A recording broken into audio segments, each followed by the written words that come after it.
ಎಲ್ರಿಗೂ ನಮಸ್ಕಾರ. ಇದೇ ಶುಕ್ರವಾರ ಅಂದರೆ ಮಾರ್ಚ್ 8ನೇ ತಾರೀಕು ಇವತ್ತು ಬ್ಲಿಂಕ್ ಅನ್ನೋ ಒಂದು ಚಿತ್ರ ರಿಲೀಸ್ ಆಗಿದೆ. ಆ ಬ್ಲಿಂಕ್ ಚಿತ್ರದಲ್ಲಿ ನಟಿಸಿದ ನಾಯಕ ನಟಿ ಮಂದಾರ ಅವರು. ಸೊ ಅವ್ರನ್ನ ಮಾತಾಡ್ಸೋಣ, ಮೊದಲ ದಿನದ ಆ ಒಂದು ಥಿಯೇಟರ್ ಎಕ್ಸ್ಪೀರಿಯನ್ಸ್ ಹೆಂಗಿತ್ತು ಅಂತ. ಮೇಡಮ್ ನಮಸ್ಕಾರ.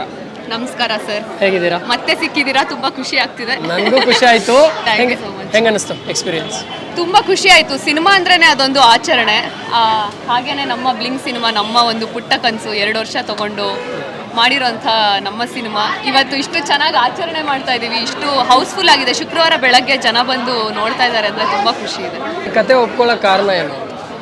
ಕಥೆ ನೀವು ನೋಡಿದ ಹಾಗೇನೆ ಇದು ಸಿಂಪಲ್ ಒಂದು ಲೀನಿಯರ್ ಆಗಿರೋಂಥ ಕಥೆ ಅಲ್ಲ, ತುಂಬ ಕಾಂಪ್ಲೆಕ್ಸಿಟಿ ಇದೆ. ಒಂದೊಂದು ಪಾತ್ರಕ್ಕೂ ಅದರದ್ದೇ ಆಗಿರೋಂಥ ಒಂದು ಚಾರ್ಮ್ ಇದೆ, ಅದಕ್ಕೆ ಆಗಿರೋಂಥ ಒಂದು ರೀಸನ್ ಇದೆ.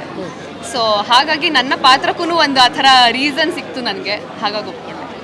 ನೀವು ಬೇಸಿಕಲಿ ಥಿಯೇಟರ್ ಆರ್ಟಿಸ್ಟ್. ಹೌದು. ಎಷ್ಟು ಈಸಿ ಆಯಿತು ಅಥವಾ ಎಷ್ಟು ಕಷ್ಟ ಆಯ್ತಾ ಈ ಸ್ಕ್ರಿಪ್ಟ್ ಮಾಡೋಕ್ಕೆ? ಆ ಥಿಯೇಟರಿಂದ ಮೂವಿಗೆ ಬರೋಕ್ಕೆ ಒಂದು ಗುಡ್ ರೀಸನ್ ಅಂತ ಹೇಳಿದ್ರೆ, ಥಿಯೇಟರಲ್ಲಿ ನಾವು ಹೇಗೆ ಮನಸ್ಸಿಂದ ಎಕ್ಸ್ಪೀರಿಯನ್ಸ್ ಮಾಡಿ ಒಂದು ಪಾತ್ರಕ್ಕೆ ಔಟ್ಪುಟ್ ಕೊಡ್ತೀವೋ, ಸಿನಿಮಾಲ್ಲೂ ಕೂಡ ಆ ಥರನೇ ಎಕ್ಸ್ಪೀರಿಯನ್ಸ್ ಮಾಡಿಬಿಟ್ಟು ಔಟ್ಪುಟ್ ಕೊಡ್ತೀವಿ. ಬಟ್ ಥಿಯೇಟರಲ್ಲಿ ಎಕ್ಸ್ಪ್ರೆಷನ್ ನಾವು ಹೇಗೆ ಎಕ್ಸ್ಪ್ರೆಸ್ ಮಾಡ್ತೀವಿ ಅನ್ನೋದು ತುಂಬ ಎಕ್ಸಾಜುರೇಟೆಡ್ ಆಗಿರುತ್ತೆ. ಸಿನಿಮಾಲಿ ಎಷ್ಟಾಗುತ್ತೋ ಅಷ್ಟನ್ನ ಕಣ್ಣಲ್ಲೇ ಹೇಳಬೇಕಾಗತ್ತೆ. ಅದು ಒಂದು ಬೌಂಡ್ರೀಸಲ್ಲಿ ನಾವು ಕ್ಯಾಮ್ರಾ ಅಥವಾ ಲೈಟ್ ಬೌಂಡ್ರೀಸಲ್ಲಿ ಅದನ್ನು ಅಳವಡಿಸ್ಕೊಳ್ಬೇಕಾಗತ್ತೆ. ಹಾಗಾಗಿ ಅದೊಂದು ಸ್ವಲ್ಪ ಕಷ್ಟ ಆಯಿತು, ಬಟ್ ಹೋಗ್ತಾ ಹೋಗ್ತಾ ಸುಲಭ ಆಯಿತು. ಸ್ವಲ್ಪ ಇವಾಗ ಥಿಯೇಟರ್ ಆರ್ಟಿಸ್ಟ್ ಅಂತ ಹೇಳಿದ್ರಲ್ವ, ನಾಟಕ ಅದೆಲ್ಲ ಮಾಡಬೇಕಾದ್ರೆ ಅಲ್ಲಿ ಕಟ್ ಆ್ಯಕ್ಷನ್ ಅನ್ನೋದೆಲ್ಲ ಇರಲ್ಲ. ಹೌದು, ಇಲ್ಲಿ ಇರುತ್ತೆ. ಸೊ ಆ ಎಕ್ಸ್ಪೀರಿಯನ್ಸ್ ಹೆಂಗಿತ್ತು? ಇಲ್ಲಿ ನಾಟಕದಲ್ಲಿ ಅದೊಂದು ಆ್ಯಕ್ಚುಲಿ ನನಗೆ ಒಂದು ಫ್ಲೋ ಅಲ್ಲಿ ಹೋಗೋದು ಇಷ್ಟ. ಬಟ್ ಕಟ್ ಆ್ಯಕ್ಷನ್ ಅಂತ ಇದ್ರೂ ಇಲ್ಲಿ ಡೈರೆಕ್ಟರ್ ಅಷ್ಟು ಕ್ಲೀನಾಗಿ ಗೈಡ್ ಮಾಡಿರೋದ್ರಿಂದ ಒಂದೊಂದು ಶಾರ್ಟನ್ನು ಆ ಥರ ತೀರಾ ಕಟ್ಸ್ ಅಂತ ಯಾವುದೂ ಇರಲಿಲ್ಲ. ಹೆಚ್ಚು ಕಡಿಮೆ ಒಂದು ಸೀನ್ ಅಂತ ಹೋದರೆ ನಾರ್ಮಲ್ 2 ಶಾರ್ಟ್ಸು ಕ್ಲೋಸಪ್ಪು ಎಲ್ಲ ಕಂಟಿನ್ಯೂಸ್ ಆಗೇ ಮಾಡ್ತಾ ಇದ್ವಿ.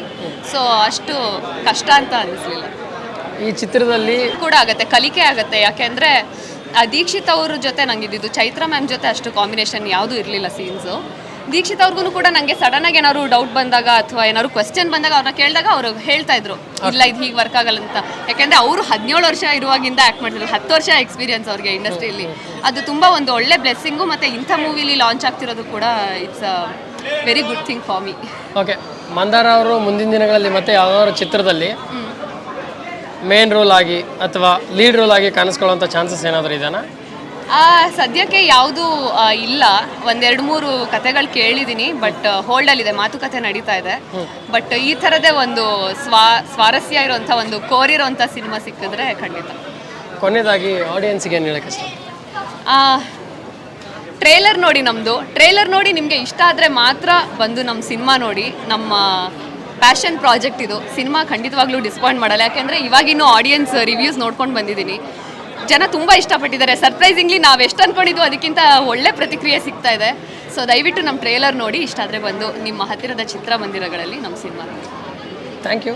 ಕನ್ನಡದ ಮಕ್ಕಳೆಲ್ಲ ಕೊನೆಯದಾಗೊಂದು ಮಾತು, ಮನೇಲಿ ಕುತ್ಕೊಂಡು ಕ್ಲಿಕ್ ಮಾಡಬೇಡಿ ಲಿಂಕ್, ಥಿಯೇಟ್ರಿಗೆ ಬಂದು ನೋಡಿ ಬ್ಲಿಂಕ್.